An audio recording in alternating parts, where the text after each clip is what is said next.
شاہین Pakistan organization کے مرکزی secretariat کا افتتاح 10 مارچ بروز اتوار کو کیا گیا۔ اس افتتاحی تقریب میں بانی و سی ای او محمد عظمت خان، میڈیا ہیڈ عارف خان، ممبر سر شکیل احمد، ممبر وقار راؤ، دیگر انتظامی شخصیات نے شرکت کی۔ اس افتتاحی تقریب میں مہمان خصوصی رحیمہ روبی، ایم ارسلان امن کنوجیا، نسرین صاحبہ، جمیل خان، دیگر شرکاء نے شرکت کی۔ اس تقریب کا آغاز تلاوت قرآن پاک سے کیا گیا۔ بعد ازاں محمد عظمت خان نے شاہین پاکستان کی افتتاحی تقریب کے موقع میں شاہین پاکستان کا منشور اور اس کے پیغام کی وضاحت کی۔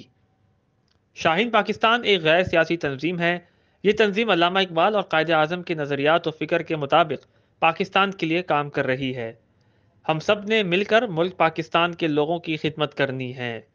محمد عظمت خان نے وہاں موجود سیاسی، سماجی اور تنظیموں کے سربراہان اور ان سے منسلک لوگوں سے خطاب کیا اور تمام مہمان خصوصی کو اعزازی سرٹیفکیٹ سے نوازا، اور اس مشن میں تمام ان لوگوں کا شکریہ بھی ادا کیا جو شاہین پاکستان میں اہم کردار ادا کر رہے ہیں، جن میں میڈیا ہیڈ عارف خان، ممبر وقار راؤ، ممبر شکیل احمد اور تمام سیاسی سماجی شخصیات اور میڈیا کا شکریہ ادا کیا۔